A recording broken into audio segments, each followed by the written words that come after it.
Before the event, Martin Mars spent a lot of time trying to game it out. Would the collapse be sudden, catching him off guard and unprepared, having to fight his way to his fortress as he escaped from Paradise Valley and into the desert hills? Or would there be some kind of sign, a steady uptick in civil disorder and failures from the official powers that counted down to the day, giving him a chance to plan an orderly withdrawal to Fort Doom? This was important.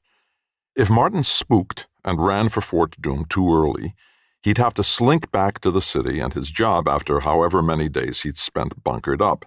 Not only would it be humiliating, but it would cost him credibility with the 30, the people he'd invited to survive the apocalypse with him.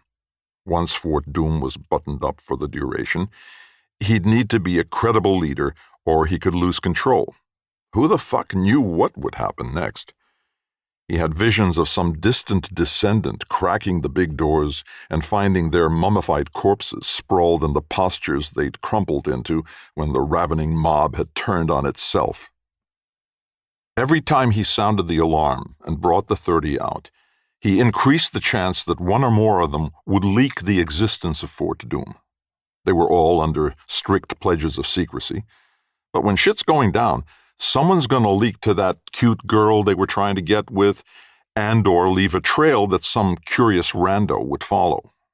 There would come a day when the 30 would have to defend what was theirs from the people who'd lacked the foresight to build their own fortresses. But Martin's preference was for that day to be a long way off, after they'd had a chance to cohere into the mutual survival unit they'd need to be to wait out the event. So, there were many reasons not to send up a flare and summon everyone to the fort prematurely. But what about the costs of waiting too long? Paradise Valley was all right, sure, but Phoenix was right there on their doorsteps, and there were so many people with so little to lose out there, people who were already killing and raping each other. What would they do once the cops were all too busy struggling for their own survival to defend the stolid burghers of Paradise Valley? Wait too long, and it might be Mad Max time, fighting his way through God knew how many bad guys to get out to the hills. What if they followed him? He could get the fort buttoned up, even if he was fighting a rearguard action. The fort's defenses were explicitly designed for that. But any of the 30 who showed up would be torn apart by the besieging army before they could get to the fort's door. Or worse, they'd make it to the door, but it would be too dangerous to let them in. That would be a real confidence booster when it came to his leadership, watching helplessly from inside the fort while the chuds and zombies ripped a work colleague to shreds on the doorstep. It was a hard problem. It was never far from Martin's mind as he sat at his Bloomberg terminal and watched the markets move, the currencies rise and fall, the assets bubble up and tank. Martin knew that the event was coming. The fact was the world just didn't need all those people anymore, and the market had revealed that fact, squeezing them into tinier, more uncomfortable places. He wouldn't tolerate it if he was in their shoes. He'd be the first one to build a guillotine. And because he was Martin, it would be an awesome guillotine. So absolutely badass and over-engineered, with a turbocharger and a self-sharpening blade. Because that was Martin all the way. It's why Fort Doom was the incredible place it was. It was all about information asymmetries. Markets corrected them. If knowing a secret could make a stupid, unworthy person rich, then sooner or later, smart, superior people would find that secret out and clear out the misallocated wealth of all those dim bulbs. Markets were awesome at this. Back when everyone lived in shithole mud street villages, the superior people had no choice but to breed with whoever was in the vicinity.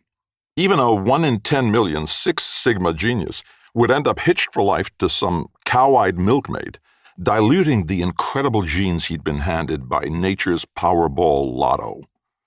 But little by little, humans got smarter, as the geniuses found smarter milkmaids, until they could build markets and then the information systems that markets thrived on, and then the information asymmetry started to collapse, slowly at first, then all at once, like a cliff that had been undermined by the inexorable tide of millions of human actions harnessed to the common goal of improving the species and its dominion over the earth.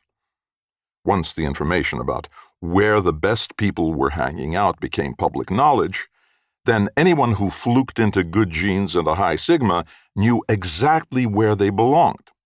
Little by little, the world's cities filled up with powerful, self-governing people whose discipline, hard work, and brilliance meant that they got richer and richer.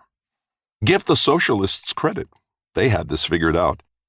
They knew that the world was heading to a state where the number of betas and gammas the alphas needed to keep the systems running would far exceed the demand, and that those unnecessary people would be squeezed out little by little, and then all at once. They wouldn't go without a fight, of course. Of course, who would? It was just like gentrifying, but on a grand scale. Fuzzy-headed crybaby lefties thought that gentrifying was some kind of conspiracy to screw poor people, but it was just the market again. Location is an asset. If you happened to luck into a house that was a short drive from someplace really important, a financial center, say, or a beautiful view, and all you did with that location was build a shitty little house you couldn't afford to maintain on that plot of land, then the market would solve the problem, and it would hook you up with someone smarter and better than you with the capital to pay you more for the house than you thought it was worth, and then they'd do something with it that made it worth even more. Lots more. That's what markets did. They moved fallow, underutilized assets out of the hands of the incompetent and moved them into the hands of their betters, who put those assets to work. Like a monopoly player who couldn't figure out how to corner suited properties and build houses and hotels. The semi-employed, semi-employable dim bulbs who lucked into a prime piece of location would soon find themselves gently ushered to a place that was better matched with their worth to society and the human race. Lather, rinse, repeat. The smartest and best had figured out how to improve even the most marginal assets, well beyond the capacity of the 99%, and now the 99% had found themselves relieved of all their worldly goods and lacking the sums to rent anywhere to perch while they waited to die. This was an adjustment period. Two words that sounded bloodless and bureaucratic, but which described the chaos that would reign while the unnecessariat was eased out of existence and humanity realigned itself around the strongest and brightest that evolution could select. Martin wasn't a racist. Any couple could win the genetic lottery, and that's why there were a couple of black guys and all those Indian women working at the fund with him, smart as hell. But at the same time, he couldn't help but notice just how many of the smartest people he knew had the same color skin as him. People like Martin called it the event.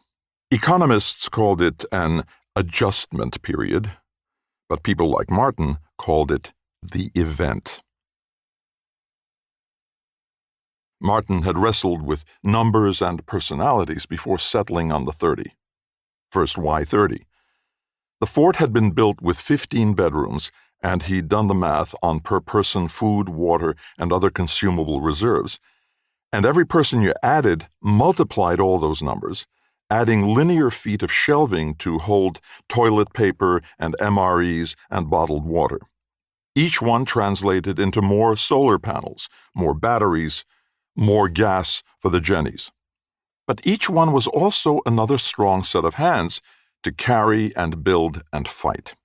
Half of them would be women, half of them would be men, half single, half coupled.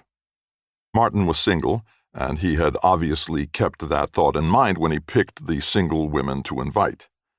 He'd made it clear to all the singles that there would be no plus ones on the day. This was an invitation for them and them alone.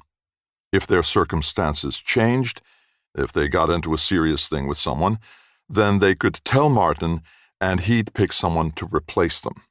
It wasn't like they were paying. One of the decisions Martin made early on is that this would all be on his dime. It was a baller move, an alpha move, the kind of thing that would give him leadership credibility when it mattered. And there was a pretty good chance that cash would be worthless after the event.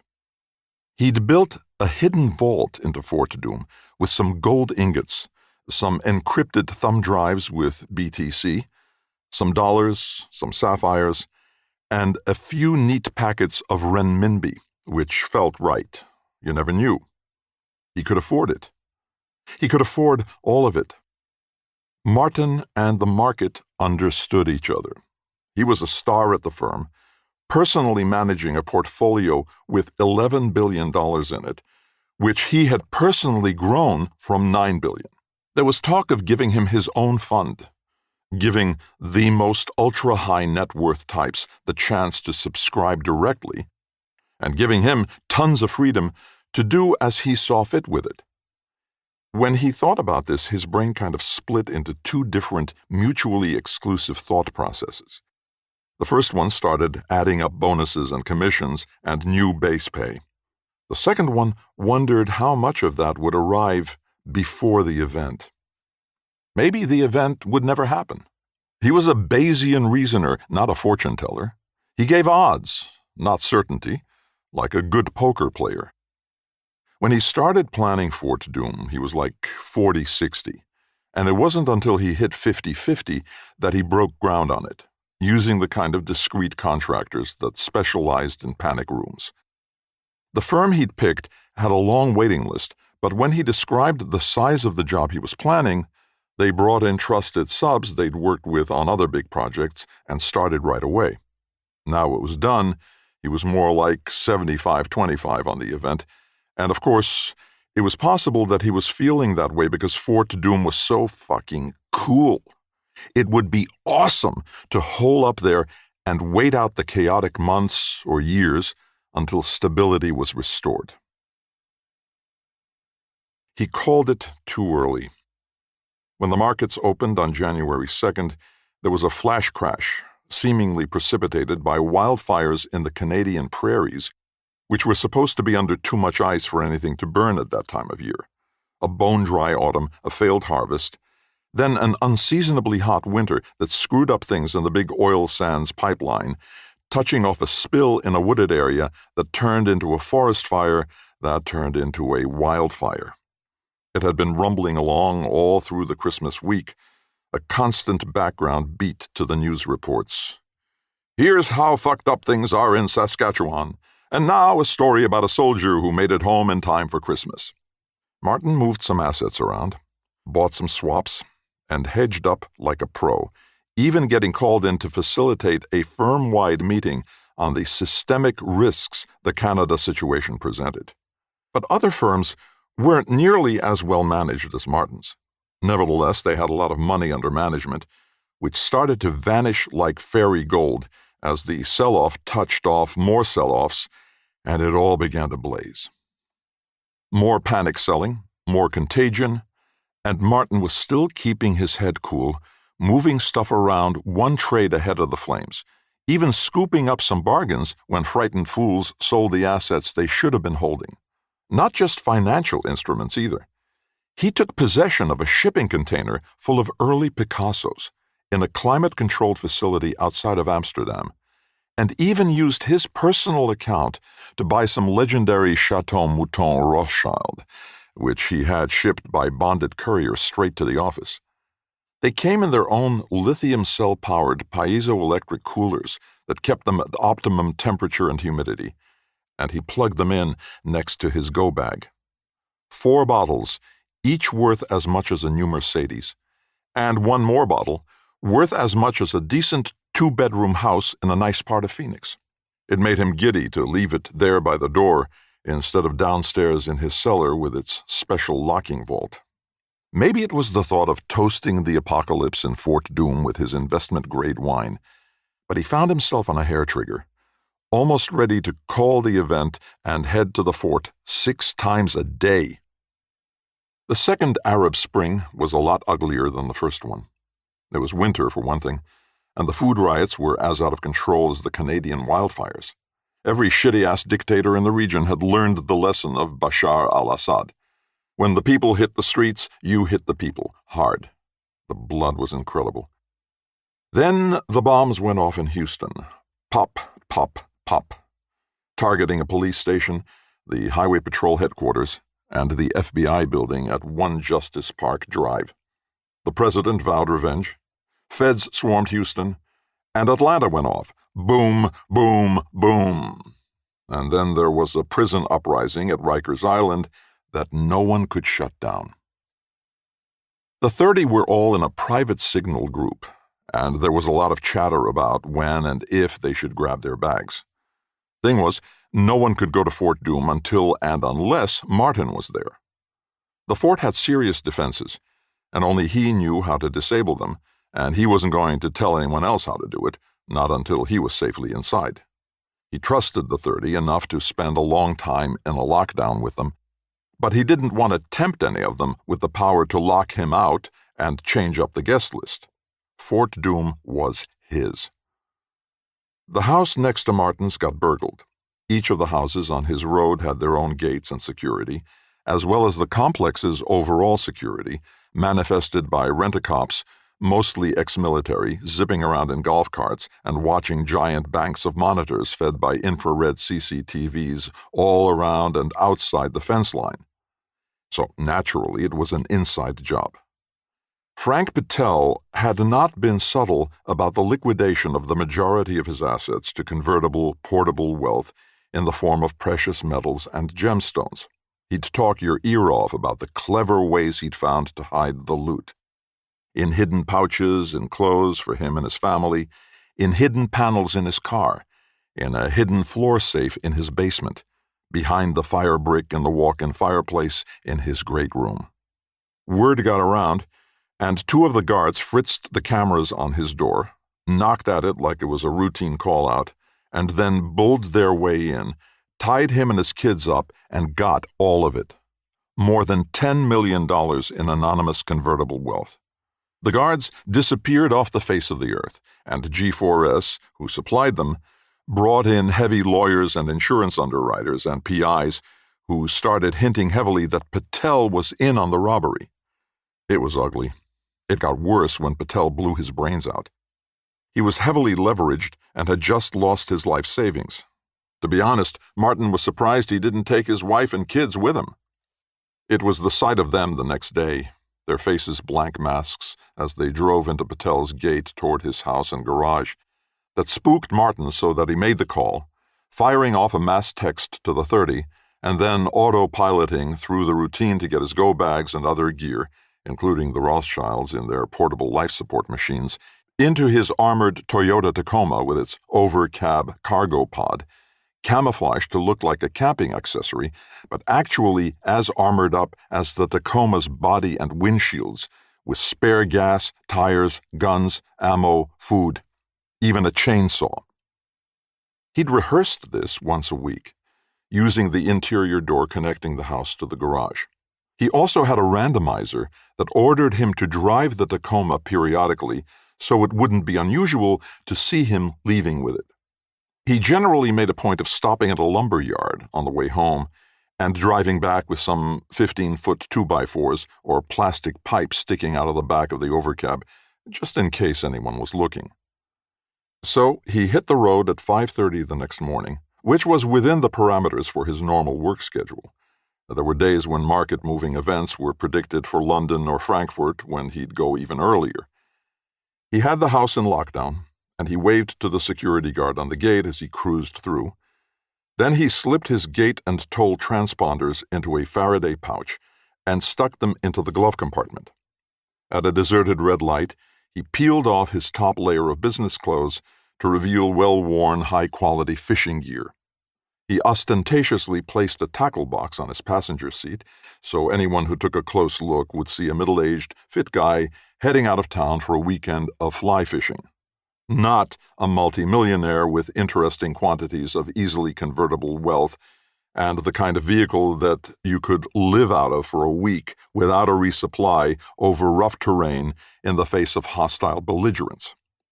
Thus camouflaged, he switched his phone into airplane mode and drove at 1 mile under the speed limit for the next 4 hours.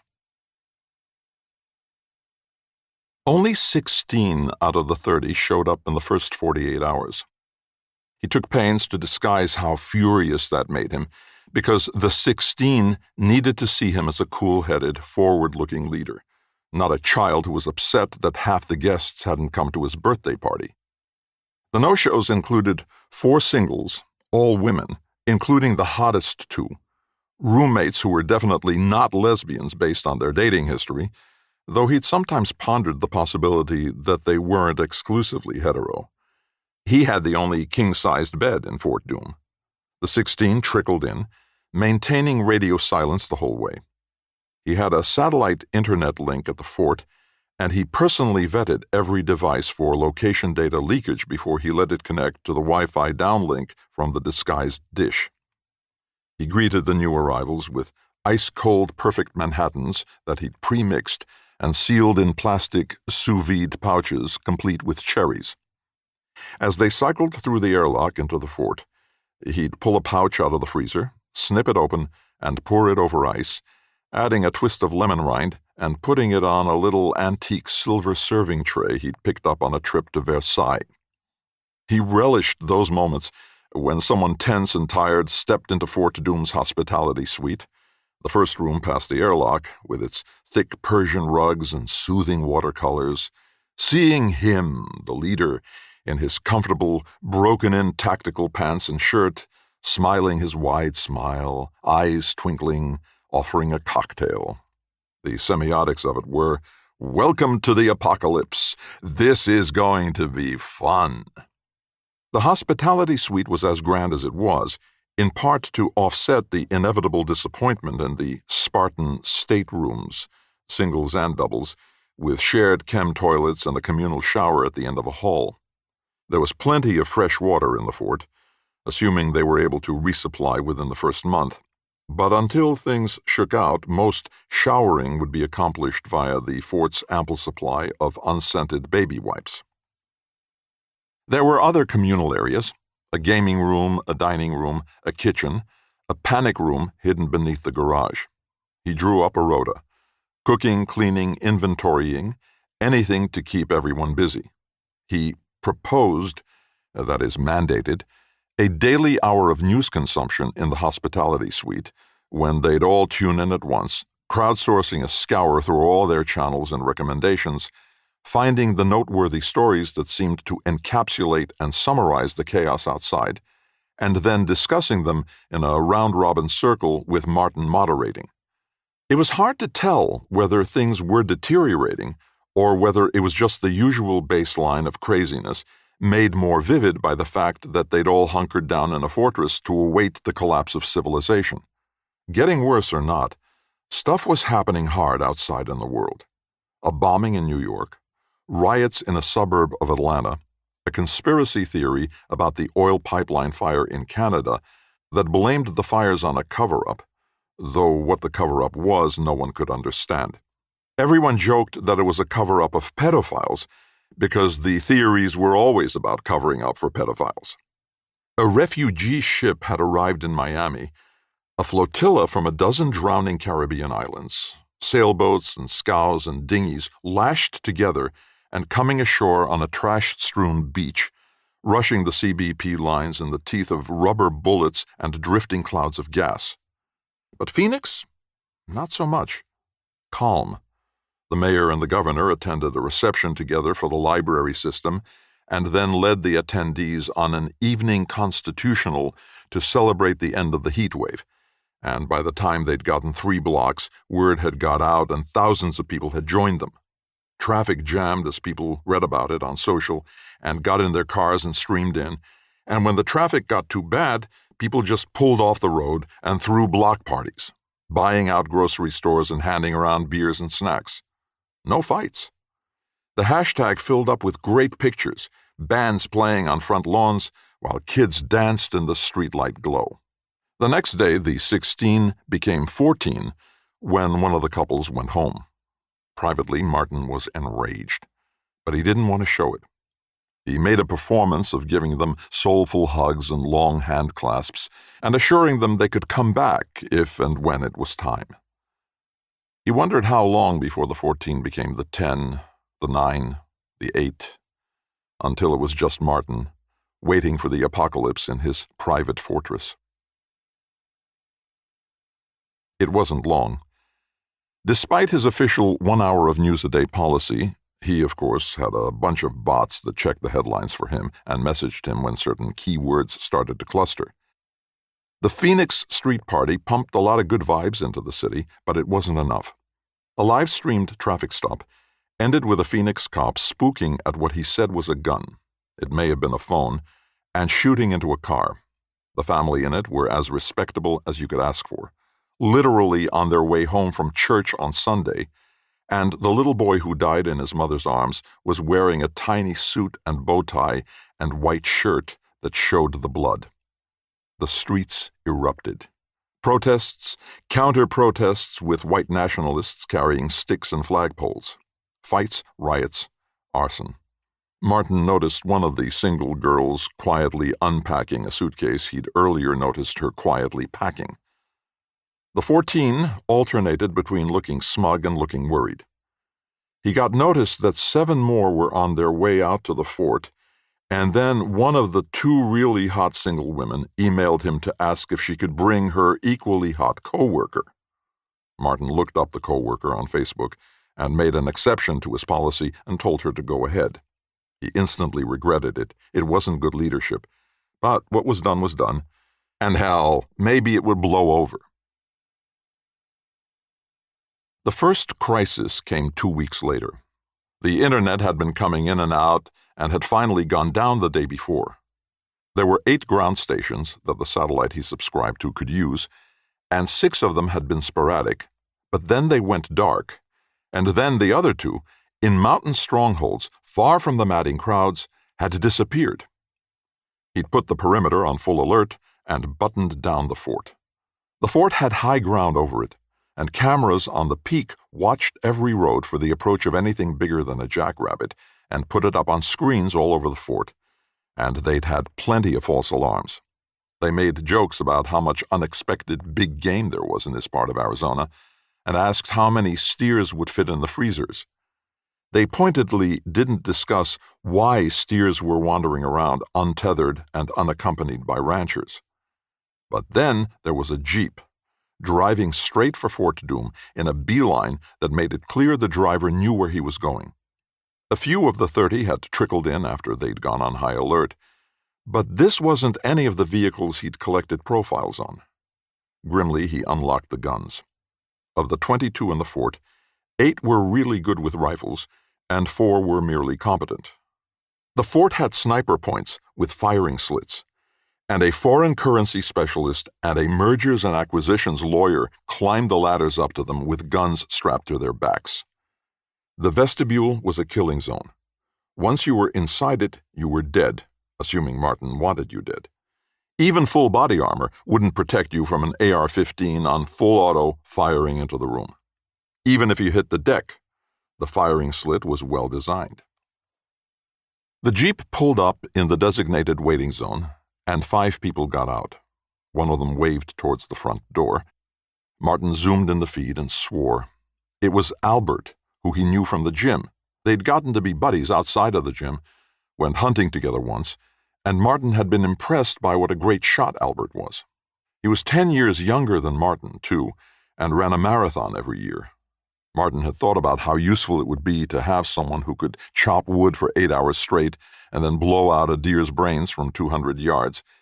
And then he'd invited Albert to join the 30, making a little ceremony out of it at a nice whiskey bar they both liked, in a back booth. They'd toasted each other at the end of the night, and Martin let Albert pick up the tab. Albert had brought friends. He waved again and then made a sweeping gesture to take in his friends. 3 dudes, all about his age, all Hispanic like Albert. 1 girl, no, a woman in her 40s, and shrugged broadly and apologetically. He gestured at the others to stay, and then jogged up to the vestibule, stepping into it, into the killing zone. "Martin, you there? he said into the mic grill. "What's going on, Albert?" Martin kept his voice cold and businesslike. Everyone else in the fort was watching them. "You made it!" He smiled into the camera. "Thank God. Can you let me in?" "Albert, you know the rules." Albert's smile faltered. He dropped his voice. "I'm sorry, man.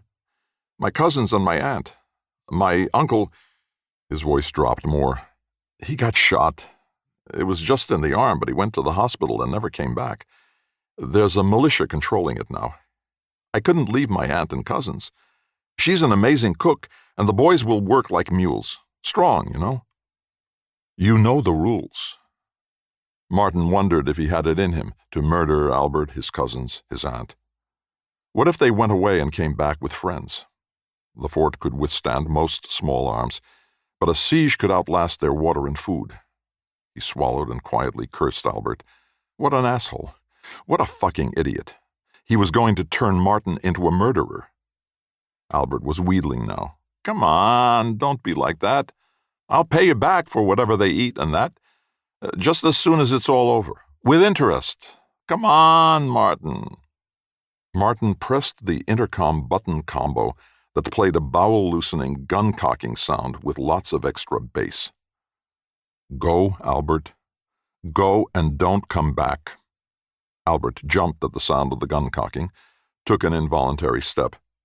"I can't believe you, Martin. Jesus fucking Christ, do the people you've got locked up in there know what they've gotten themselves in for?" He very nearly shot Albert right then. Martin could withstand many things, but challenges to his leadership were an existential risk to the whole Fort Doom project. An internal rebellion could leave them all dead or weakened to the point where they'd be easy pickings once the marauders started coming out. He did not pull the trigger, but he did detonate one of his precious roadside charges, blowing out a chunk of the trail leading up to the fort. He chose a lower one to keep the anti-personnel shrapnel from hitting any of Albert's asshole relatives, because he wanted them to leave, not linger and die on his doorstep. What a fucking mess. Albert stared into the camera for a wild moment, then reached around to the small of his back, right where you'd keep a pistol, and Martin nearly blew him away. But then Albert put his hands back in front of him. "Fuck you, Martin. Jesus Christ, you psychopath, you asshole, I can't believe this shit. I hope the people you got in there know they've locked themselves in with a psycho." He leaned into the grill to shout the last few words, making them distort in the speakers on the other side. Martin winced. "I'm going, Martin. You have a real good life." He trudged back to his car and held a short conference with his relations, replete with violent hand gestures. They all piled back into the Jeep, and then Albert got in, giving Martin a long look at his middle finger before gunning it and driving away. That night, Martin recriminated with himself for long hours, struggling to fall asleep. He had recurring visions of Albert showing up in the days or weeks to come, still furious, heavily armed, with friends, or cousins. Albert came from one of those big Catholic Hispanic families. He'd have lots of cousins. Martin's buried roadside bombs included a pretty big one right at the trailhead. He could have taken them all out at the press of a button. He finally drifted off after midnight, still uncertain whether he doomed them all. As it turned out, he never saw Albert again, but he did see the aunt. It was a month later, and there had been a little bit of news on the shortwave, a mix of BBC World Service, RT, and apocalyptic apostate Mormon preachers with high-wattage transmitters on the Arizona Strip shouting about the White Horse Prophecy. They'd been drinking well water to conserve the bottled supplies, boiling it just in case, and their diet was half MRE, half elk and deer sniped from the towers. There were 23 of them now, and they had a good little routine of divvying up the cleaning and cooking and hunting and such.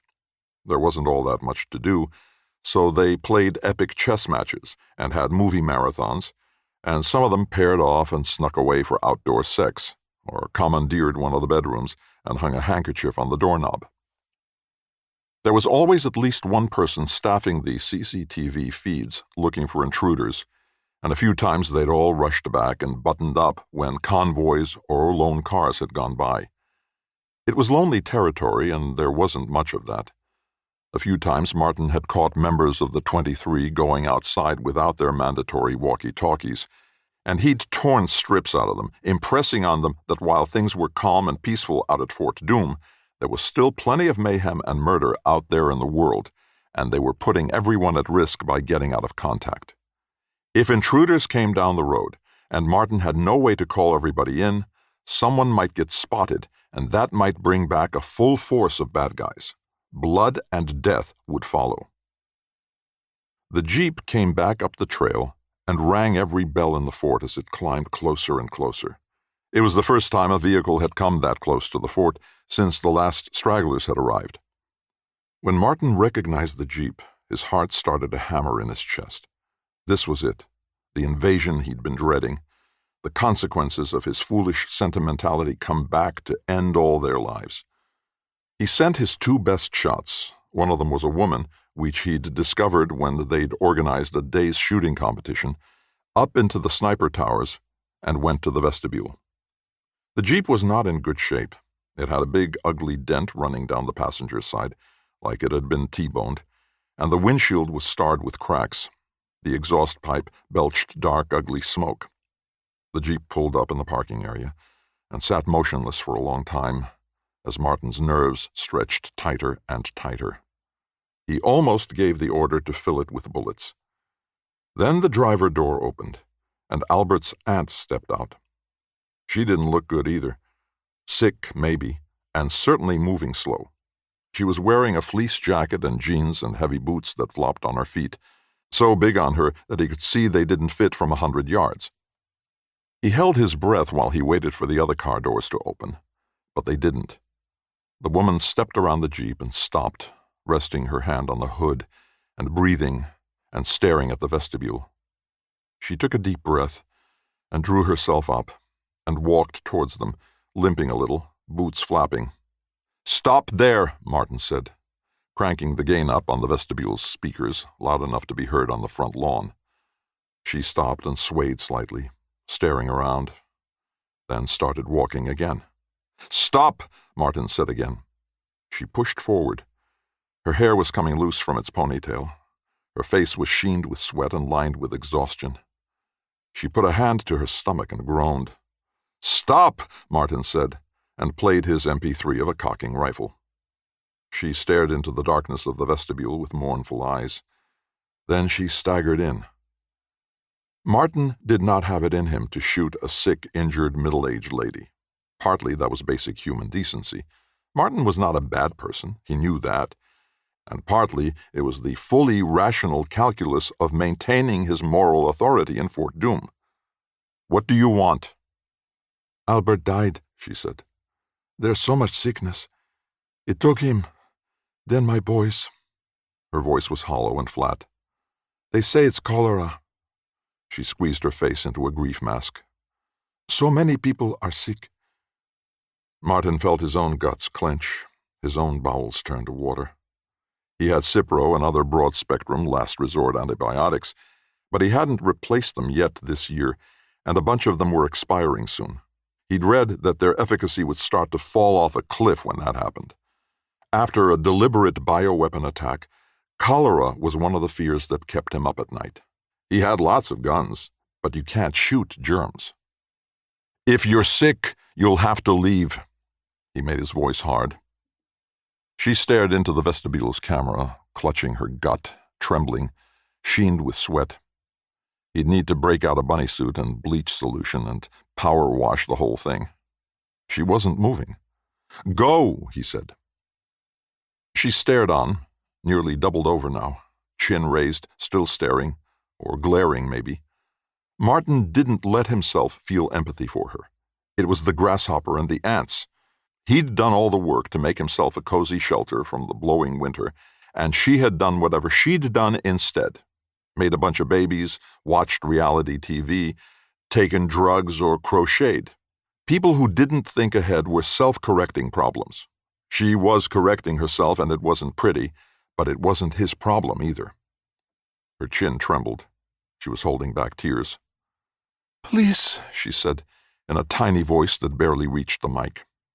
There was motion behind him, people drifting into the hospitality suite, watching the interaction, watching him. This was a leadership test, a moment of truth. He could shoot her dead where she stood. The additional fluids would not pose any extra hazard. He was going to need to power wash and bleach no matter what. Would his people see that as a show of strength or a show of weakness? "If you come back in an hour, I'll leave you some supplies down at the trailhead. We don't have much, but I can give you some food, some Tylenol, warm blankets. But I can't let a sick person in here. This isn't a hospital. You bring sickness in here, we could all get it. We could all die." The last word snapped her head back like he'd fired a bullet between her eyes. Those eyes, the eyes of a dead woman who knew it. Slowly, she straightened up. She took a step backwards, hands still pressed to her stomach like she was gut-shot. She backed out of the vestibule and then turned and walked in slow, careful, pained steps to her car. She managed to get past the bumper before a cramp doubled her over. He saw her knuckles go white on the car's hood as she struggled to stay upright. Then she straightened again and got in her wreck of a car, driving off slowly. He waited until she was out of sight of the highest cameras. Then he took a couple of deep breaths, put away the gun he'd had lined up with a shooting slit in the vestibule door, and stepped back into the hospitality suite with a carefully composed look of concern and confidence on his face. "What a disaster. I really feel for her," he said, making a point of meeting the eyes of Lloyd, the physically strongest of the men in the fort, then Saleha, the oldest person, then Georgia, the hottest woman, who all constituted a kind of power center in Fort Doom. Georgia said, "I don't think I could have done that, Martin." He couldn't tell if it was admiration or recrimination. "It was hard," he said. "But I'll round up as many supplies as we can spare. I wish there was more we could do, but, you know, sickness in here." He made a pained, disgusted face. "It would be ugly. Our safety has to come first. She'll have to figure out her own destiny." Saleha said, "It's a waste of supplies. She's not going to make it. All you'll be doing is encouraging dependence. If she lives, she'll be back for more, I guarantee it." Martin privately agreed and made a mental note of who nodded along and who looked like they thought Saleha was a monster for saying it. "I won't give her anything we can't afford. It's the right thing to do." Then he made a show of breaking out a bunny suit from under one of the benches and fitting the mask and eye protectors, then lugging out the power washer. It was the right thing to do, but it was also a very showily correct thing to do, the kind of thing a competent leader would do to keep his people safe. He stuffed the bunny suit into a hazmat burn bag, packed a tub of food. He thought about putting eye drops in the jug of water, which would see off Albert's aunt, but in the end he couldn't bring himself to be a poisoner. It was the most cowardly of all the ways to kill, and drove it down to the trailhead in an ATV. He had Lloyd cover him with a rifle from one of the towers, and kept his walkie on the whole way. The next morning the tub was gone. 1 week went by. 2, 3. The shortwave was full of news, all of it contradictory and impossible to understand. There was a provisional Arizona republic, but if it was real and not just some shit-kickers with a transmitter, then it was a mess. The guy who styled himself the Secretary of Communications for the Republic made Alex Jones sound calm and coherent, and he ranted for 16-hour stretches that had to be amphetamine-fueled. They certainly sounded that way. Martin had appointed Gene to serve as quartermaster.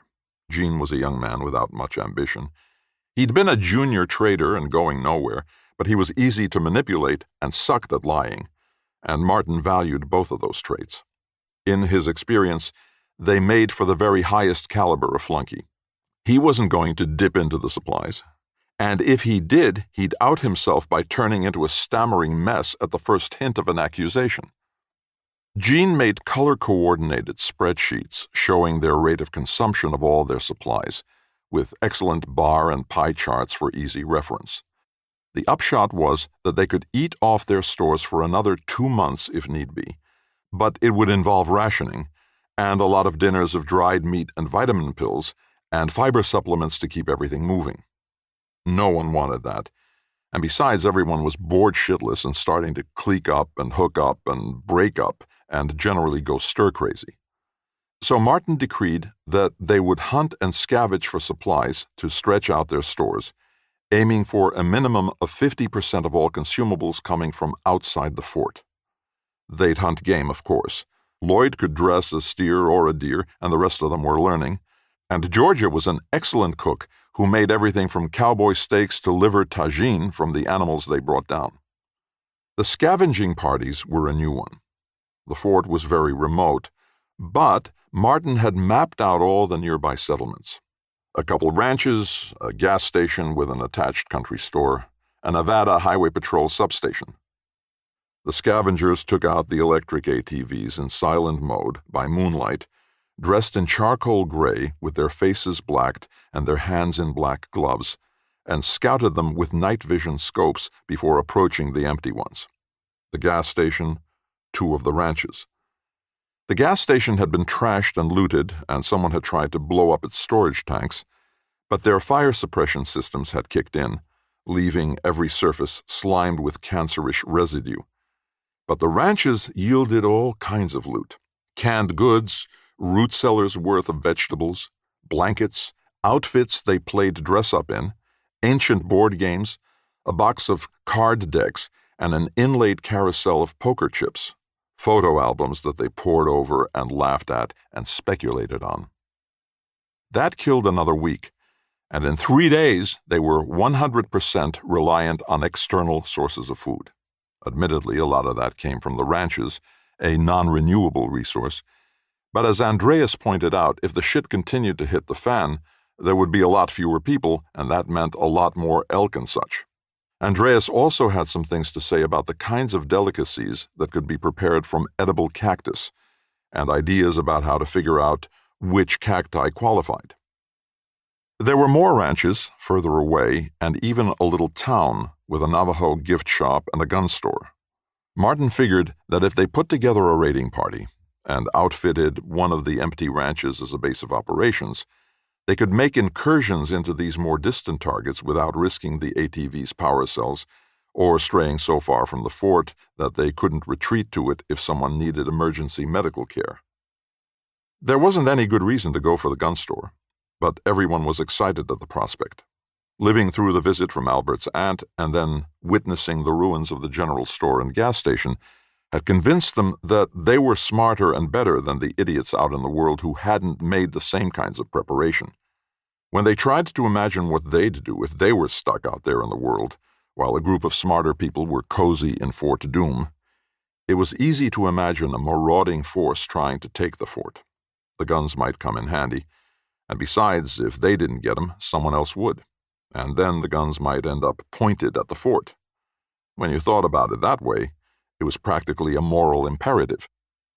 They used drones to scout the run, doing several flyovers and then a couple of low flybys to get a sense of who might be in the area. They spotted some Mexicans outside of a neatly kept house, tending a garden and pointing with alarm at the drone as it buzzed them. But apart from them, nothing. Martin had chosen a truly remote place for his fort, remote even by Arizona standards, where there was so much big sky and big country that you could go off the beaten path and see no one at all for days. Of course, if they'd traveled not much farther in the opposite direction, they'd be at the outskirts of Phoenix Metro, and God knew what kind of chaos they'd find there. All the more reason to get the guns. Planning the gun run was incredibly fun. Martin turned the hospitality suite into a war room, brought in a big whiteboard, tacked up aerial photos from the drones. They started calling the ranch Forward Base Alpha, which was really cool to say. Getting close enough to the gun store, Big Tom's it was called, to check out its condition in detail was hard. The drones had a range of just over a click, and the terrain around Big Tom's was flat with only a little low scrub, so there wasn't anywhere to shelter while the recon teams piloted the drones in. They just had to hope that they'd find it untouched, ready to be cracked open with Fort Doom's oxyacetylene cutting torch. Allen and Crispin were drafted to operate a cargo vehicle, Martin's armored pickup, to carry away the loot once the place was sprung. Martin called the mission for a Monday. They used a big paper calendar hung prominently in the hospitality suite to track the procession of days and nights, and the night before they barbecued steaks and drank some of his very best old bourbon, including a bottle of 20-year-old Pappy that Gene had carefully noted in his quartermaster's spreadsheet. There was enough for 3 glasses each, and Martin couldn't help but brag that each of those little shot glasses held $100 worth of liquor at pre-collapse prices. Who knew what it would fetch in the marketplaces of the New World when it emerged? He entertained a brief fantasy of presiding over a market stall in some fair town, surrounded by mercenaries with hair triggers, dickering over trade goods with princelings of the nearby fortresses. It was ridiculous Frazetta stuff, but it was a hard image to shake. The mission was a catastrophe. Brett didn't come back. He'd been on point when they scurried under cover of darkness to Big Tom's, wearing night scopes. His backups, Allen and Crispin, had circled wide and were coming in from the other side, waiting for Brett to make his entry. Crispin didn't make it either. Allen was the one who told the story, shaking and crying. The footage from his GoPro was shit, even with the night filters on, an uninterpretable, blurry cam jumble. Brett had crept to within 100 yards, then crawled, then belly crawled, inching through the parking lot of Big Tom's, trying to keep the few cars between him and the store, moving slowly and smoothly. Allen kept his rifle trained on the front door. Crispin moved in a rotation between several targets: windows, the roof, a blind corner. Every time he moved his scope, he whispered, "Clear," into the walkie he was wearing. "Am I go?" Brett asked. He was breathing heavily. "Go," Crispin said. "Go," Allen said. Brett got up in a runner's crouch and sprinted to the door. He flattened himself against the wall. They heard his breath rasping through the walkie earpieces. Allen wished he could be there with Brett. This was so fucking cool. They saw a small red light go on and pan over the door. Then it winked out. "Locked. Good lock, too. Steel plating. Okay. Going to knock." He rapped at the door. They debated this, but on balance they decided it was for the best. If there was someone inside, better to make contact this way than to come on them by surprise. It was a gun store, after all. He thumped. "Hello? Anyone home?" They all held their breath. Brett's breath rasped in. "Okay." A distant sound of Velcro as he unholstered the Makita drill from his thigh and twisted in the high-speed steel bit. They saw the pinprick of light from the drill as he worked the trigger while holding the chuck to tighten on the bit. Then he crouched and fitted the bit in the lock's keyway. They heard the distant whine of the drill, slightly out of phase with the walkie's staticky transmission. "Come on, you little bastard," Brett whispered. Then, "Shit!" He stopped the drill. Sound of the broken bit falling to the ground, fumbling with a replacement. And then the whir of the drill started again. All the way through. Switching to a bigger bit. The sounds of the chuck working, clink of the bits, rasp of Brett's breath, sound of Crispin chanting, "Clear, clear, clear," as he moved his rifle around. "Okay," Brett said, just as blinding lights went on all around the building. Crispin squeezed off a shot, reflexively, Allen thought, and then there were 2 more shots, and Brett pitched forward. Through his scope, Allen saw the smoke rising out of the bullet hole in the door, and for an instant he saw the frayed edges of the thin metal that had been used to cover the firing slit. More shots and puffs of smoke rising from the parking lot. One of the broken-down SUVs lost its windscreen in a shatter of glass cubes that glittered in the incredible light. Brett, Allen said. The blood oozing from around him was unmistakable, and Allen felt a sudden dose of cold grue as he realized how exposed he was. He was about to get up and scramble back when trap doors on the roof of the gun store flopped back in unison, and 4 sharpshooters popped out, laying down suppressing fire as they got into position behind brick bluffs on the roof's corners. They wore shooting glasses and all tactical, faces grim but mouths open in wide grins, inaudible war cries as they fired into the night. He heard Crispin die over the walkie, a meaty sound, a shout, 2 more, a gasp, then nothing. There was stickiness all over Allen's legs. He'd pissed himself. This was idiotic, a misunderstanding. They didn't want to fight. There was nothing to fight over. Fort Doom had lots of guns already, more than they could ever fire. This was a break from the tedium, a game. He moaned. Had they spotted him? The sharpshooters were scanning the terrain slowly and methodically. He wanted to call out to them, to surrender, but he knew he'd be executed on the spot. He understood that this is exactly what they'd have done in Fort Doom if someone had shown up there, armed, drilling out the locks, covered by backup. He was going to die. Allen had been a very successful property developer who had started off flipping distressed homes. Then he'd made connections with the city planner's office and started getting inside dope on which places would face the least resistance if he wanted to tear them down and build high-rises. And he'd hustled up some money and started buying houses for cash, 2 or 3 in a row, on big old lots, family places going back generations. He'd specialized in having them demoed before anyone knew that anything was up, dozing them to the foundation slabs all in the same day, in and out before the first noise complaints could be followed up on. He called his boys the wrecking crew and paid top dollar if they could finish by sunset. The condos he put up paid for it all, mid-rises, then high-rises, then complexes. He understood the power of unrelenting speed. Sometimes he'd pictured himself as a shark, never stopping, surging forward to snap up prey, moving from debt to payment to debt to payment, creaming off the profit. He was not feeling like a shark anymore. He tried to be a snail, a slug, low-lying, slow-moving, so slow you'd never see him. He put his face in the coarse, cool nighttime sand, making himself as flat as he could be. Using his fingertips and the tips of his booted toes, he edged himself half an inch backwards, towards the trike he'd left parked 20 yards away. No one shot him. In his earpiece, he heard the sound from Brett's walkie. Faint conversation from the sharpshooters. 1 word in 3. Got him. See him. Good shot, motherfucker. Another half inch. Holding his breath, then breathing shallowly. A slug. A snail. Another half inch. Another. Count to 10. Another. Scrape of the door to Big Tom's opening. Bang as it hit Brett's corpse. Slow slide and grunt as someone pushed the door and Brett's body along with it. Fucking assholes, from the walkie. Boots on concrete.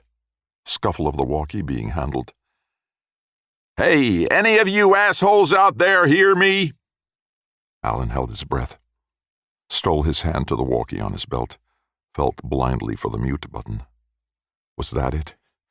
He was dying to breathe, and it would definitely come out as a gasp. A snail, a slug.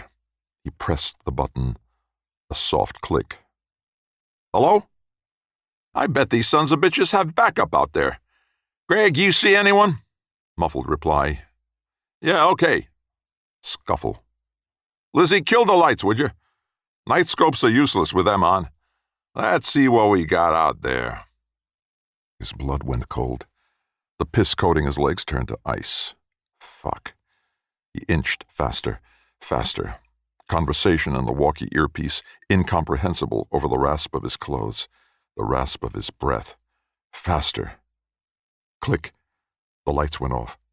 Green blobs danced in front of his eyes despite the long moments they'd been pressed into the dirt. He leaped to his feet and ran, sprinting for the place he thought he'd left the trike, not able to see, stumbling, and there was shouting behind him. A rifle shot, 2 more. He fell to the ground, sobbing but not hit, Up again, trying to zigzag, his pants stuck to his legs by piss, refusing to cooperate, and then he smashed face first into the trike's roll bar, stars in his vision. He tumbled into the trike, flattening himself on the floorboard. A shot went into the trike's body, another ricocheted off into the desert. Flecks of dust rained down on him. The keys were in the ignition, and he'd left it pointing out, part of the careful planning that had been so much fun to do on the whiteboard. He turned the key, bent double over the trike, head down.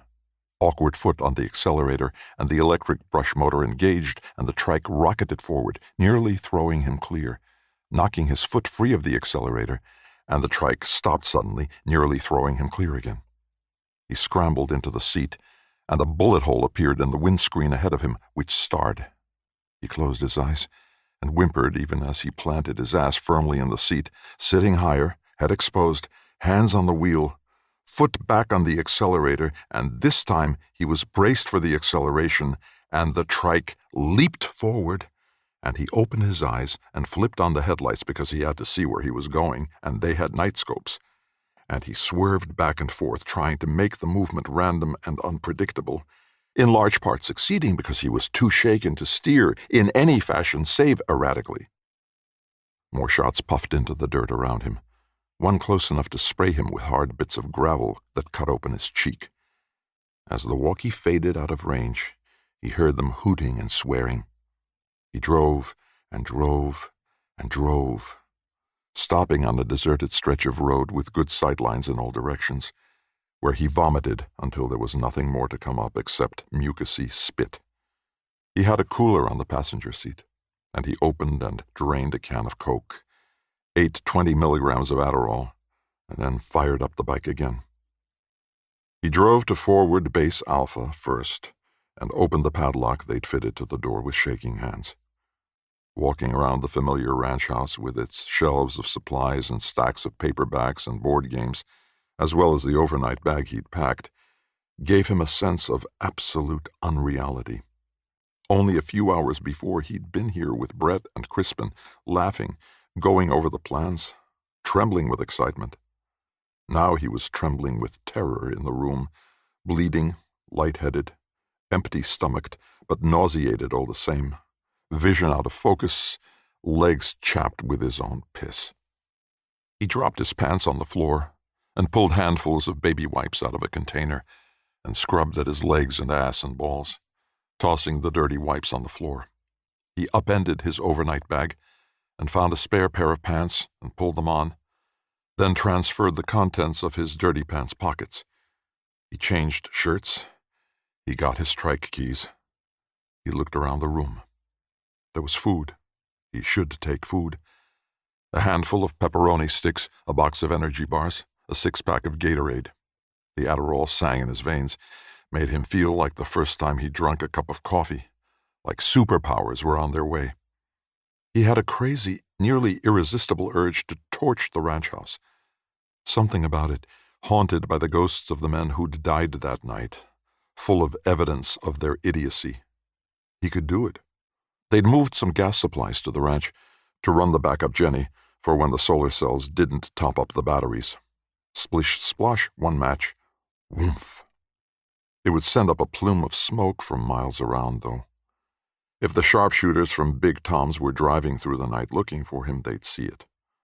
The ranch was halfway to Fort Doom. He wouldn't burn it down then. He got on the trike and drove. The surviving residents of Fort Doom watched Allen shiver and weep as he told his story, and Martin watched them watching Allen, trying to control his rage. The fucking ineptitude and the panic. Allen had driven back to Fort Doom, not knowing whether he was followed, whether there was a drone overhead or cars on his tail. The Big Tom's gang had been organized, ruthless, and of course fantastically well-armed. Martin could button up the fort and snipe at them from its towers, but what if they had heavy arms, grenade launchers, missiles, the kind of thing that an army might bring to a battlefield? The odds were against it. Probably they had high-fived, buried the bodies, and celebrated with a big pancake breakfast. But what if they hadn't? One thing Martin had learned as a trader: small risks with huge downsides couldn't be ignored. So he waited until Allen had told his story and everyone had commiserated and said kind words about Crispin and Brett, and then he took Allen back into his room for a drink. Allen looked small and beaten, huddled on one of the armchairs in Martin's room. Martin poured him an above-average single malt on a big whiskey rock, the kind of thing that Allen used to celebrate his business triumphs with. Allen had had a lot of those, and they'd enjoyed plenty of boozy nights in some of the nicer bars in Phoenix together. There'd even been a fishing trip together in Bermuda with deadly blender drinks the bartender called Zack Attacks. The bartender was named Zack. Nice kid. Yale dropout. "You going to be okay?" He forced concern into his tone. Allen drank. "I guess so. I mean, yeah, sure. People have gotten over worse. Plenty of people, especially these days." Martin took a drink, watched him. He hadn't figured that Allen would fold up like this, panic, lose his shit, really. "That's good, because you need to do something." "What's that?" He reached for the bottle and refilled his glass. The whiskey rolled over the big cube. He rattled it against the edges of the heavy lowball glass. "You need to make this right." A puzzled look. Martin could see that the adrenaline and Adderall were wearing off. His eyelids were drooping, shoulders slumping deeper. "You need to go back and make sure you didn't leave a trail." "What?" "You heard me, Allen. They follow you here, it'll be all the shit you went through, times 1,000. War, maybe. You fucked this up. Martin raised his voice. He had the only soundproofed room in the fort. "Shut the fuck up, Allen! You fucked up, asshole. You panicked. Jesus fucking Christ, don't you remember all those conversations we had about not carrying anything that could lead back to here or forward base Alpha in case you dropped something or were captured or killed? Remember that, Allen? What was the point of all that if you were going to fucking run like a rabbit, leaving God knows what signs pointing here? What was the point, Allen, if you were going to endanger every single one of us with your panic, your recklessness, your cowardice, Allen?" Allen withered under the words. Martin pressed him. "Well, Allen, what the fuck have you got to say for yourself?" Allen's red eyes swam with tears. "Martin, I'm sorry." "That's just great. We'll put that on our fucking tombstones. Allen is sorry." "What do you want from me, Martin?" "Get out there and make it right, you dumb fuck. Go and backtrack your trail carefully. Eliminate any sign you left behind you. Walk it if you have to. Every crossroad and at least a mile on either side. Bring a broom, bring a rake, whatever it takes. Take care of it." "I haven't slept in—" Martin rattled a bottle of Adderall in front of him. 30 milligrams should do it. You can sleep when you're done. Bring a bedroll and a pop-up tent, one of those little one-man shift pods. Don't fuck it up." Allen dry swallowed the round blue pill and heaved himself to his feet. Felix helped him pack, bringing him to the storeroom and rousing Jean to play quartermaster, barking out a supply list at Jean and having Jean loaded onto one of the intact ATVs, along with a spare battery for the trike. He saw Allen off on his own via the big cargo door on the other side of the hill, moving the camouflage out of the way first. "Go," he said. "Come back with your shield or on it." It was nearly dawn when they heard the shot. Martin rushed to the monitors, reviewed the footage. It showed Allen's trike laboring up the hill to the front door, then Allen pacing for a while, then sitting in the trike's driver's seat for a longer while, contemplating the emptiness and the desert and the night. Then, without any wind-up or hesitation, Allen drew his sidearm, put the barrel in his mouth, and pop. That was the shot. Martin waited until dawn, and then he got the power washer and went outside to clean up. Later that day, he took out the trike Allen had been on. His tracks were obvious. He'd ridden down to the bottom of the hill, done a wide circle leading out to the highway, then turned around and come back. He'd never even tried to erase his trail. Martin walkied into Fort Doom, told them he was going to go and check Allen's trail for signs pointing home. He still had all Allen's supplies. It turned out Allen hadn't been all that obvious on his way home, or maybe Martin wasn't good at reading sign. Either way, he found nothing between the fort and forward base Alpha, and then he crept slowly and cautiously from forward base Alpha to Big Tom's, and finding no sign, went back to Fort Doom, arriving after sunset, tired and sore. No one but Jean had seen any part of Martin and Allen's private discussion the night before, and Jean wouldn't talk. Martin made somber noises about trauma and bravery and sacrifice, and the need for all of them to know that they could always talk to him, to any of them really, because they were all in this together. They were a unit now, a family really, and they all had a duty to one another. He used the excavator to trench out a shallow grave for Allen, and then filled it in. He didn't mark the grave, and when Georgia asked him about it, he told her it was to keep from giving any sign that there was any inhabitation near Fort Doom. And she nodded seriously and gave him a look of admiration that he called to mind that night as he lay himself down to sleep. Boredom was unquestionably the worst part of the end of the world. Out there in the world, things were anything but boring to judge from the shortwave broadcasts. The Provisional Republic of Arizona seemed to have gone off the air, but the CBs picked up scouting parties, and there were hams who'd crackle into life now and again, telling tales of military occupation and plagues in far-flung cities, wars and aerial bombing campaigns. There was a National Guard station in Provo that sent out a daily admonition for refugees to stay the fuck out of Utah, and there were so many preachers. Sin, sin, sin, redemption, redemption, redemption. One of them claimed consistently that New York City had been nuked until the rubble bounced, but that didn't feature on anyone else's communications, so the people of Fort Doom concluded that he was full of shit.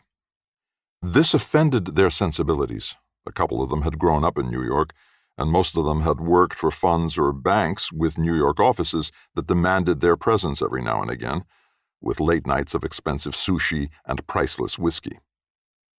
No one had any appetite for more missions, and after a brief deliberation, they decided that they would decommission Forward Base Alpha. Clearing out the ranch and bringing everything useful back to Fort Doom occupied a couple of weeks, but then it was done, and Jean had inventoried it, and there was nothing else to do.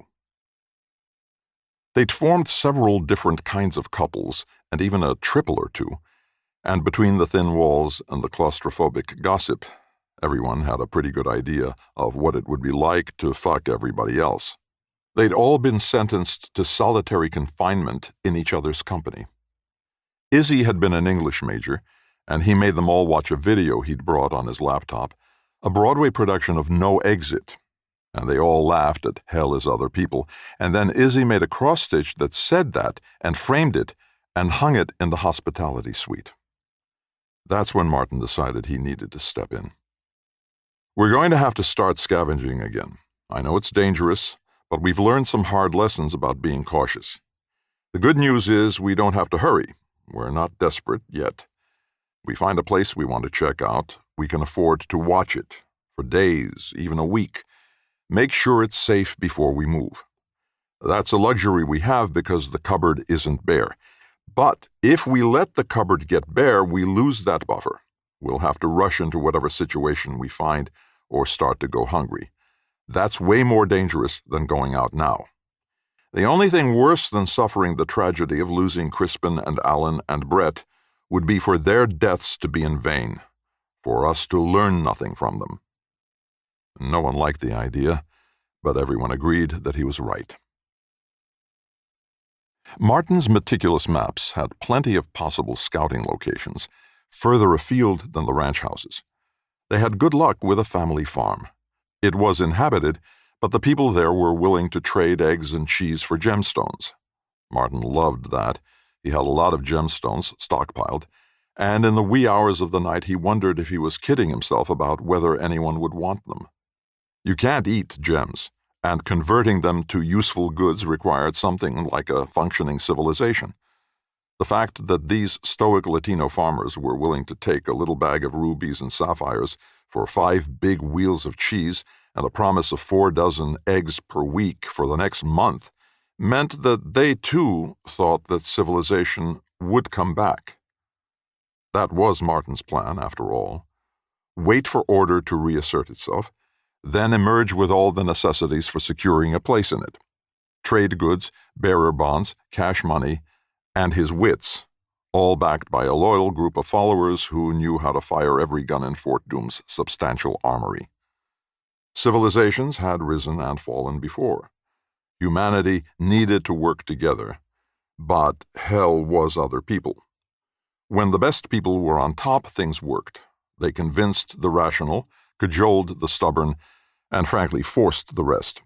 It was for the greater good. Put one of the losers, the takers, at the top of the pile, and they'd lead the rest into catastrophe. One thing had been very clear to Martin through all his life. The takers were steering the ship, and they were going to crash it. Another farm proved to be looted and burned, which was scary.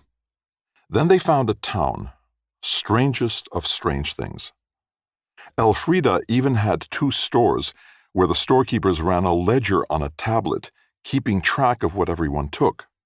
They all agreed that they'd settle up when things were back to normal. Martin was with the group that visited the town after the initial scout-out, and he forced himself not to laugh at back to normal.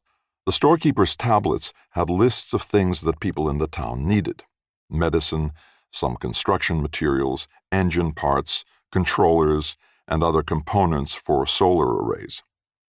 The tablets listed trade goods from all the people in town, everything from kitchen garden produce to frozen meat to clothing and female sanitary goods.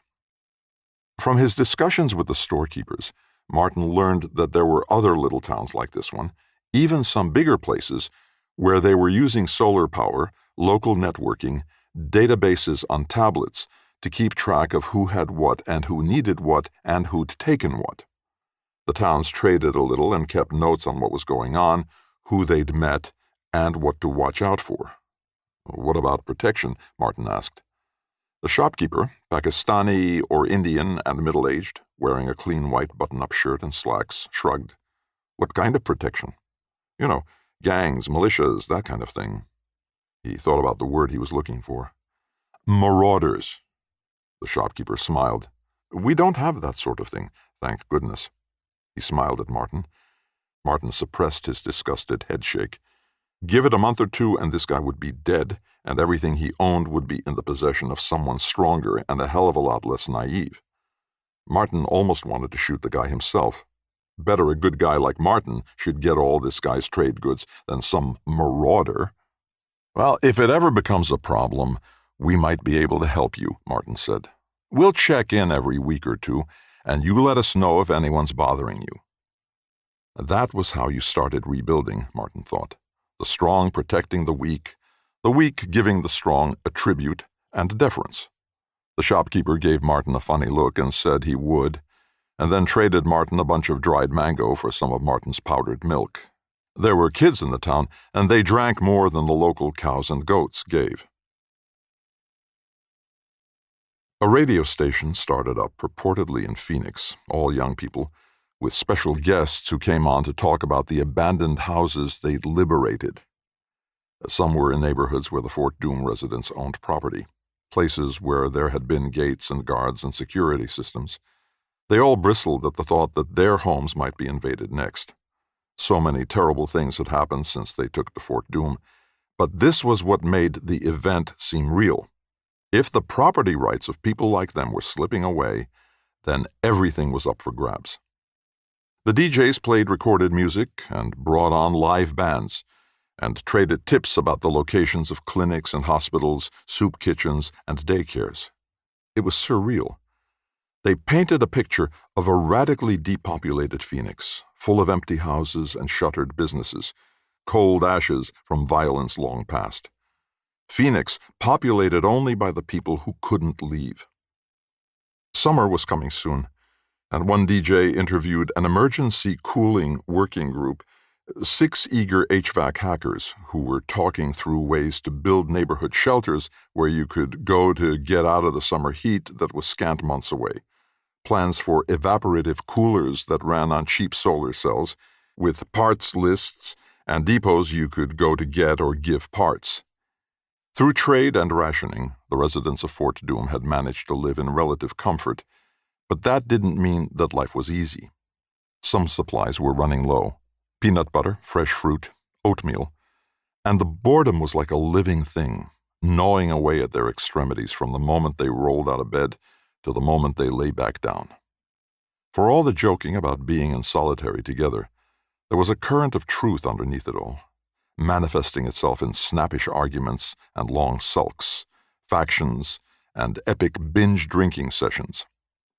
Jean inventoried the med supplies and discovered that most of their opioid painkillers were gone, and there was a witch hunt over who'd been getting high, but no one was ever conclusively convicted of the pilferage. And there was Phoenix, and the radio broadcasts, and the news from their old neighborhoods, and there was James and Ray, who were simultaneously their best scouts and the biggest troublemakers, demanding to be allowed to go check things out, see how they were going. Georgia wanted to go with them. The residents of Fort Doom were about done with the end of the world and ready to go back to massages, steaks, cocktail bars, squash games, hard work, big profits, arguing on social media, ill-advised sex with interesting strangers, all the comforts of modernity. When they'd left Phoenix, it had been a thriving city, filled with TaskRabbits and 7-Elevens, Ubers, and exclusive bespoke suit makers and couture fashion boutiques. Surely some remnant of all that remained. So he greenlit the mission, and they tuned into the DJs all around the clock, like it was a radio play about a much more interesting apocalypse than the one they were living through. Warren had a joke: Armageddon tired of waiting around, and he would bust it out all day. At first they groaned, then they chorused it with him, then they tuned it out. But as the days after James and Ray left for Phoenix stretched out into a week, and as the DJs on the radio station reported on a wave of sickness that was passing through the city, thought to be Legionella or Listeria, and advised on treating people without antibiotics, keeping them hydrated and comfortable, they found themselves all making the same stupid joke. Armageddon tired of this shit, they'd say. Armageddon tired too. No one laughed, not even Warren. When James and Ray finally returned 10 days later, they came with a bounty: canned fruit, chocolate, opioids, a stack of graphic novels and old porno mags from some small-town used bookstore. They'd traded away gemstones, a little ammo, for a caliber of gun that Martin had decided against keeping in the fort, forgetting to get rid of the loads, and a huge bag of shitty weed. They were greeted as returning heroes and regaled them all with heroic tales of adventures and narrow escapes, describing a Phoenix that changed block by block. First a long burn scar, still smelling of smoke, then a perfectly kept neighborhood with rows of porta-potties every couple houses, solar shower bags on the roofs, people waving from the roofs, and kids playing in a makeshift daycare under a shade sail on an apartment building lawn. They'd tried to visit Martin's old complex, where several of them, including Ray, had homes, but someone had fired warning shots over their heads from the guardhouse. They'd tried shouting to the unseen defenders, but when another volley whizzed over their heads, lower this time, they'd gotten the message and run off. Still, everyone was excited by all the news: the picture of a city picking itself up from its knees, the pockets of normalcy. And Martin was glad that gemstones were still acceptable trade goods. He looked forward to the day when he could get his thumb drives out of his floor safe and start mobilizing his cryptocurrency assets again. Georgia and Martin had a drink in his room that night, after she'd had a hot shower and a whiskey. They'd had an on-again, off-again in the early days of Fort Doom, and apparently it was on again. Martin fell asleep, spooned up to her, face buried in her shampoo-smelling hair, tired, sticky, and deeply satiated. Leadership wasn't easy, but it had its perks. Georgia got sick the next day. Martin woke to her vomiting in his ensuite, groaning between volleys. With trepidation, he peeked into the bathroom, discovering her nude, bent over the toilet, backs of her legs streaked with watery stools that were pooling around her knees. The smell was incredible. He covered his mouth and nose and backed out, and went and got a bucket and filled it with a mild bleach solution. He donned gloves and a mask and broke into a fresh package of kitchen sponges and cleaned up around Georgia, giving her a hair elastic, even sponging the backs of her legs down. He emptied the bucket down the toilet between her spasms and dissolved rehydration salts in distilled water for her. He got her turned around, seated on the toilet with the empty, bleach-smelling bucket for what remained of the mucousy contents of her gut. She looked like hell and was running a temperature. Martin didn't want to alarm the rest, but he went and got Ray and James and checked in with them to see if they had any symptoms. They all agreed, even Georgia between spasms, that they should turn Martin's room into an isolation ward, and brought in some cots. Jean packed a few boxes of supplies and brought in a mini fridge on a dolly and some of their broad-spectrum antibiotics, including a couple of doses in liquid form, along with a hypo so they could inject Georgia, who was in no shape to take anything orally or even as a suppository. They mixed it with some Dramamine, which knocked her out. Martin instructed the other two to take turns waking her at 20-minute intervals to sip at water and change her bedpan as necessary. James and Ray were sick by the next morning. Martin let them take care of themselves, getting more buckets and a chem toilet so they wouldn't have to compete for the ensuite. Martin had spent the night in one of the empty double rooms. Jean had helped him clear out the surplus supplies and had started wearing one of his few remaining bunny suits to visit the quarantine, checking in on an hourly basis. A pall hung over the fort, everyone speaking in whispers, and the other residents were subtly avoiding Martin, edging away from him when he entered a room. He spent the afternoon outside, walking the perimeter, checking the wiring, the solar array, and the sensors, repairing some of the crumbling mortar around the shortwave antenna. Normally he liked the solitude, but that day his thoughts ran around and around in a loop that circled from anxiety about whether he was going to get sick to irrational resentment at James, Ray, and Georgia for bringing their pathogens home to Fort Doom, to an even more irrational resentment of the rest of the fort's residents for their obvious suspicion that he was about to get sick too. It was almost a relief when his guts spasmed. Not literally, of course. The pain doubled him up like a kick in the abdomen, and he knew in a flash he'd never make it back to the fort. So he yanked his pants down around his ankles just in time to spare them from the torrent that sprayed out of his ass. Moments later, he began to vomit. Once the first wave had passed, he cleaned himself up with bleach wipes from his day pack and drank some electrolyte, then put the bleach wipes in a baggie and snuck some of his private stash of Cipro, which he'd been carrying around since Georgia first took sick. He joined the other three in their quarantine. James was now too weak to make it to the toilet, which meant that there were 2 bedpans to be emptied. On the other hand, it also meant that there was no competition for the 2 toilets. Martin made it clear to Ray that the ensuite was his. Ray could use the chem toilet. Ray didn't object. He was so weak and feverish he could barely speak. Georgia died on day 8, her fever so high that she practically sizzled. Martin figured out that she was dead when he went to feed her a teaspoonful of water and found that her hot, dry skin had gone cold and clammy. Jean left a body bag outside the door of Martin's room. Martin had followed several online guides to outfitting the fort, and body bags appeared on all of them, and he and Ray managed to put George's body into it. Then they changed the sheets. James died the next day.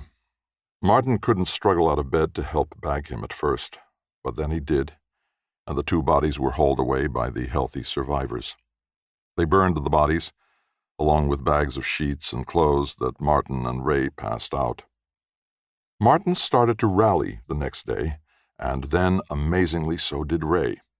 They lay exhausted in their beds, drinking broth and electrolyte. Then they took turns in Martin's shower, bundled up their filthy clothes and sheets, and changed into clean pajamas, brushed their teeth, shaved. They agreed that they had better spend another day in the quarantine just in case, and then they both decided, fuck that, and went back out among the rest, weak and floaty. Martin had lost 10 pounds, and his skin was grayish and loose on his face, but he knew he would live. He was a survivor. The next time it was Saleha, Lloyd, and Izzy. None of them lived. They buried them in the little impromptu graveyard down the hill from Fort Doom, in the lee of its rise, where it couldn't be seen from the road. They didn't mark the graves, but they noted the GPS coordinates so they could put up stones later, when normalcy had been reestablished. It wasn't clear how the infection had come back to Fort Doom, or even if it was the same infection. The septic tanks were full, though, and they'd had to switch to chem toilets and empty them into a pit they'd excavated for the purpose, noisome and a swarm with flies.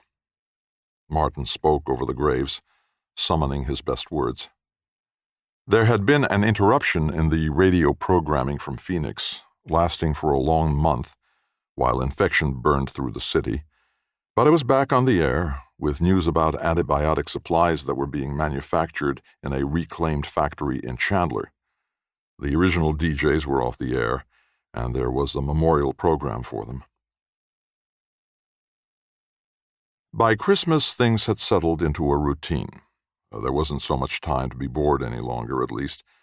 Between hunting and careful trading forays and digging new latrine pits, the residents of Fort Doom had their hands full. It would have been much worse if the farms of Elfrida hadn't had such a lucky good year. A bountiful harvest, they traded with Fort Doom for more gems, and when those ran out, humiliating and backbreaking stints picking in the fields. Martin drew the line at this and discouraged the others in the fort from it, but they didn't all listen to him. Pickers got paid in fruit, everyone else just got root vegetables, the only thing the farmers were willing to trade. Sarah picked for 2 weeks straight, coming back lean and brown and muscled, and conspicuously complaining about the fact that Fort Doom didn't afford them any opportunities for agriculture. Martin tried to shut her down by talking about the intrinsically vulnerable circumstances of farming, and she countered by snappishly reminding them all of the vulnerability of fucking starving to death. No more boredom in Fort Doom, then, but still, plenty of tension. Martin decided that they needed to throw a party. Thanksgiving had come and gone unobserved, but they could still celebrate the extraordinary circumstances of their survival of the event by trimming a tree, cooking a feast, exchanging small gifts. Martin had packed a plastic tree in the fort's supplies, thinking of how much fun it would be to surprise his guests on their first Christmas together. It had come as a package with candy canes and tinsel and ornaments. He awoke early on December 19th to assemble the tree in the hospitality suite, taking the opportunity to bag up the drifts of litter and sweep up the tracked in dirt. When he was done, he stepped back and surveyed the room, expecting it to look festive and cheerful. But it looked sad and desperate.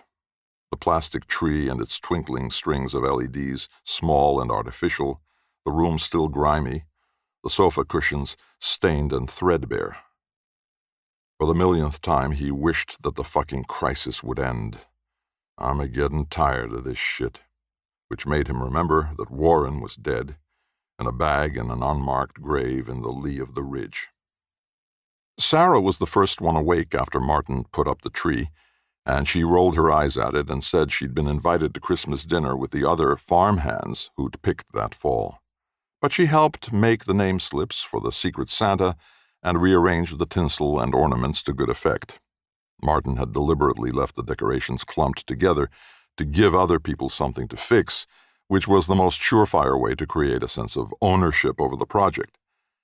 The kitchen still had a good supply of spices, and Martin had deliberately stashed 3 cases of cooking wine, and he asked Sarah to see if she could figure out a decent mulled wine recipe with the materials at hand, and that got everyone kibitzing. And then Fort Doom was filled with delicious smells and day drinking and wobbly good cheer. That was lunchtime. By dinner time, though, they had cheap wine hangovers, and the black dog stalked them, reminding them of the family members they'd left behind at the event, of the dead from Fort Doom, of the chaos outside the armored door. Dinner was somber and quick, and no one wanted to hang around the hospitality suite after. Jean hatched a plan to liven up some of their MREs and make a real feast out of the Christmas dinner, adding fresh ingredients and salted venison, plating everything with care, using real table linens, and setting out candles. Martin gave the plan his blessing and went back to work on his Secret Santa gift, a leather cigar case with 2 of his dwindling store of cohibas for Seth, one for him and one for a friend.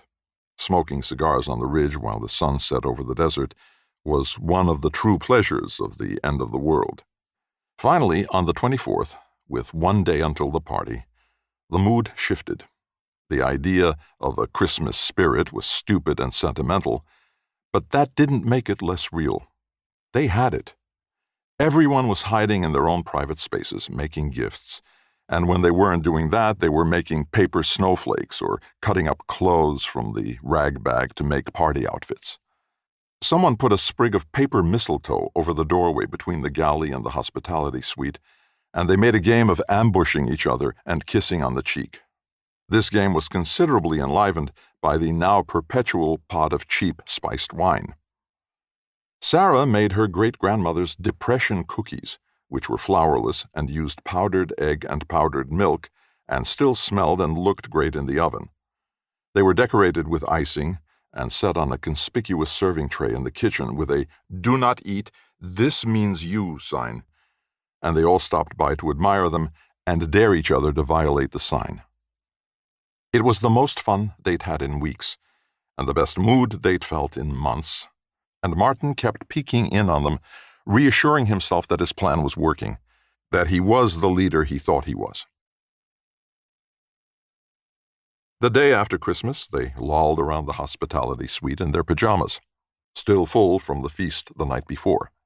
Seth stepped outside to enjoy one of his cigars, and came back in, rosy-cheeked, radiating cold and smelling of good, mellow Cuban tobacco. They had hangovers, of course, fierce headaches that made them want to talk in low voices. As he sweated and grew a little nauseated, Martin wished he hadn't drunk so much mulled wine the night before, but comforted himself by recalling that they'd gotten through the entire supply of cheap wine and wouldn't be tempted for a repeat. Seth was the first to start vomiting.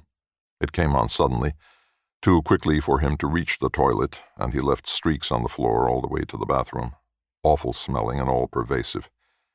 When Martin stood to get the gloves and bleach wipes, his head swam, and he realized that he didn't just have a headache. He had a fever. He gingerly cleaned up the mess, then got the ear thermometer. It read 103 degrees. They were all sick. Maybe it was whatever had almost killed Martin the last time. Maybe it was something new. Fort Doom was out of antibiotics. By New Year's, 8 of the remaining 12 had died. The rest were too weak to bury them, though they did manage to drag their bodies out the front door. Fort Doom was a charnel house. The septic tank had backed up again, so even when the survivors could muster the strength to get to the toilet, it wouldn't flush. The chem toilets overflowed. They filled buckets, then knocked the buckets over as they reeled around with fever, fetching water and rehydration salts and headache pills. Martin's fever spiked to 107 degrees, and then he slept for a long time, waking only when his guts spasmed and tried to wring out whatever was left in them. When his fever broke on January 4th, he discovered he was the last person alive in Fort Doom. Martin nursed himself back to health, crawling at first, then staggering around, drinking high-calorie meal replacement powders and bouillon cubes in lukewarm water. He dragged the smaller bodies outside, rested a day and a night, then did the larger bodies. He cleaned. Days went past, and his fever returned, receded. The power failed and he got the backup generator working. He checked the CCTV cameras and thought about leaving, thought about where he could go. He was too weak to get far, and he'd be helpless. Now that he was running on generator power, he had to conserve his propane stores, so he stopped boiling his water before drinking it. Now he dripped iodine into it and sucked it through a life straw, and hoped that that would be enough. The overflowing septic pits made him leery of drinking any more of the fort's well water without treating it. He didn't know why the sickness had burned through Fort Doom, but that was his top suspect. Then, one day, the fever came back and sat on him, burning him up, refusing to budge. His joints ached, his bowels twisted and knotted. He drifted in and out of lucidity, weak and alone, and scared. So scared. The proximity sensors knocked him out of a feverish half-sleep. Shivering, he crawled to the monitor, saw the cars surrounding the entrance to Fort Doom, saw the passenger door to the lead car open, the other doors, 4 figures, 3 men, a woman, Albert's aunt. The terror was a searing counterpart to the fever chills. It got even worse when he realized he couldn't remember buttoning up the fort the last time he'd ventured outside to dump his trash. On the monitor, Albert's aunt pointed her finger at the doorway. Something about the way she pointed told him that he hadn't closed it. A moment later, he heard voices, far and growing closer. At first, he couldn't make out their words. Then he realized that was because they were speaking Spanish. Graciela had learned a lot since she'd gone back to Phoenix. So sick, she thought she was dying. She'd learned first aid and basic sanitation, and the kind of food hygiene you used in a pandemic. She'd learned the word pandemic. She'd learned to assay the antibiotics coming off the little production line they'd built as part of the quality assurance process. She'd learned to take direction from the tech leads on the big water filtration plant they'd brought back online. She'd learned to read topographical maps, and she'd learned to lead the teams that sought out the sick to offer them aid. She'd learned that she liked doing these things. She'd learned that rebuilding, caring, and fixing kept the sudden terrors and the creeping tears away. She'd learned that while nothing would ever bring back her sons, her husband, her nephew Albert, that the memory of the people she'd helped nurse from the brink of death would soften the sorrow she felt when she thought of her own dead. She'd kept count. 1 helped for each she'd lost, then 2, then 5 alive for each of her dead. She'd stopped counting. There were 2 children who lived with her now. No one knew where their parents were. Lene was 6 and Darnell was 9. When they smiled, it was like all her dead were smiling on her. The man who'd left her to die had left his door open. She knew he had guns. They all had guns out here. She was pretty sure one of her guys was carrying, even though none of them were supposed to carry. Thinking of the way that the man had talked to her, had talked to Albert, had fired on them, she was secretly glad that they had a gun too. "Sir? Hello?" She had smelled these smells before, but they didn't get easier to take. Shit, puke, sickness, rotting garbage, dead people. One of the men came back from around the rear of the entrance to the bunker with vomit down the front of his own shirt. So many dead back there. She made sure her mask was in place and smeared some Vapo Rub under her nose. "Sir?" She took a tentative step into the vestibule, over the mounds of trash bags, some torn open by animals. She was glad the bodies were hidden from her view. It was natural, what animals did to human remains, but it could be hard to take. They took so long to leave. Martin bit down on his belt when the spasms hit, not making so much as a whimper. His panic room was little bigger than a coffin, just a crawl space beneath the garage filled with old gas fumes. He had a charged phone, though, and the local Wi-Fi, and could watch as they searched the fort, watch outside as they built a pyre and burned the dead. That took so long. He whimpered into the leather of his belt. But they left, eventually. By then, he was too weak to move the heavy plate over his head. He pushed it as hard as he could, so hard he lost control of his anal sphincter and felt hot shit squirt down his leg. He pushed harder, panic rising in him. The fever ground at his joints. Finally, he closed his eyes. He'd take a nap and try again. He'd regain his strength after a nap.